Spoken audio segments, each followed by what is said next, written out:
നമസ്കാരം.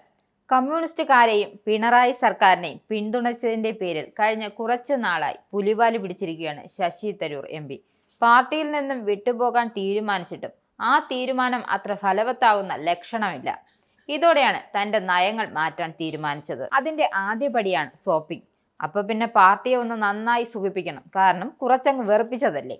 അതായത് ഫലത്തിൽ ഒരു പരിഹാരം. അപ്പോൾ തരൂർ കണ്ടെത്തിയ പരിഹാരം എന്ത് എന്നറിയണ്ടേ? പുകഴ്ത്തിയ പാർട്ടിയെ മാക്സിമം അങ്ങ് ഇടിച്ചു താഴ്ത്തുക. അതുകൊണ്ട് കമ്മ്യൂണിസ്റ്റുകാരെ പരിഹസിച്ചാണ് ഇത്തവണ കോൺഗ്രസ് MP ശശി തരൂർ രംഗത്തെത്തിയത്.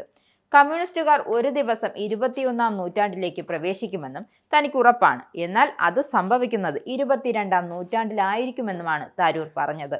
തന്റെ എക്സ് പേജിലൂടെയായിരുന്നു അദ്ദേഹത്തിന്റെ പരിഹാസം. സ്വകാര്യ സർവകലാശാലകളെ എതിർത്തിരുന്ന LDF അതിന് അനുമതി നൽകുന്ന ബിൽ പാസാക്കിയ നടപടി ചൂണ്ടിക്കാട്ടിയായിരുന്നു ഇത്. കാരണം ഒരു അവസരം നോക്കിയിരിക്കുകയായിരുന്നു തരൂർ. അപ്പോൾ അപ്പകഷ്ണം വീണു കിട്ടിയതുപോലെ സ്വകാര്യ സർവകലാശാല ബില്ല് വിഷയം എത്തി. പിന്നെ അതങ്ങ് പൊലിപ്പിച്ചു. കോൺഗ്രസിനെ അങ്ങേയറ്റം ഒന്ന് സുഖിപ്പിച്ചു. അപ്പോഴാണ് കോൺഗ്രസ് ഒരു വിധത്തിൽ സമാധാനം കിട്ടിയത്. ചാടിപ്പോകുമെന്ന് കരുതിയ തരൂർ എങ്ങും പോകാൻ സാധ്യതയില്ല എന്നാണ് കോൺഗ്രസിന്റെ കണ്ടെത്തൽ. ഇടതുപക്ഷത്തിനോടുള്ള തരൂരിന്റെ ട്രോൾ ഇപ്രകാരമായിരുന്നു: സംസ്ഥാനത്ത് സ്വകാര്യ സർവകലാശാലകൾ തുറക്കാൻ അനുമതി നൽകി.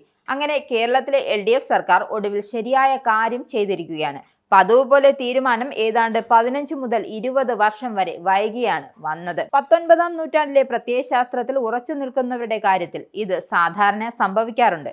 ഇന്ത്യയിൽ ആദ്യമായി കമ്പ്യൂട്ടറുകൾ വന്നപ്പോൾ കമ്മ്യൂണിസ്റ്റ് ഗുണ്ടകൾ പൊതുമേഖലാ ഓഫീസുകൾ കയറി അവ തകർക്കുകയായിരുന്നു എന്ന കാര്യം ഒരിക്കലും മറക്കരുത്.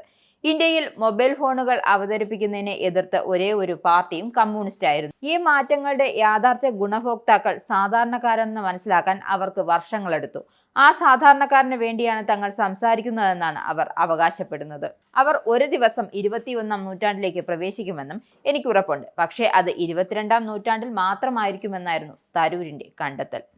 നിങ്ങൾക്കും ആനന്ദ മീഡിയയുടെ പ്രേക്ഷകരിൽ ഒരാളാകണ്ടേ? യൂറോപ്പിലും US-ലും ആഫ്രിക്കയിലും അടക്കം പ്രവാസികൾ ഉള്ളയിടങ്ങളിലൊക്കെ ജനപ്രിയ ചാനലുമായി ആനന്ദ് മീഡിയ ഒപ്പമുണ്ട്.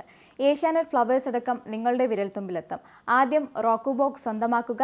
അതിൽ നിന്നും ആനന്ദ് മീഡിയ ആപ്ലിക്കേഷൻ ഡൗൺലോഡ് ചെയ്യുക, ഇൻസ്റ്റാൾ ചെയ്യുക. എന്നിട്ട് 02085866511 എന്ന നമ്പറിൽ ഞങ്ങളുടെ കസ്റ്റമർ കെയറിൽ ബന്ധപ്പെടുക. അല്ലെങ്കിൽ +91 735 660 3747 എന്ന നമ്പറിൽ വാട്സപ്പ് ചെയ്യുക. ആനന്ദ് മീഡിയയുടെ സേവനങ്ങൾ സ്വന്തമാക്കുക. മറ്റു ചാനലുകൾക്കൊപ്പം ആനന്ദ് TVയും എൻജോയ് ചെയ്യുക.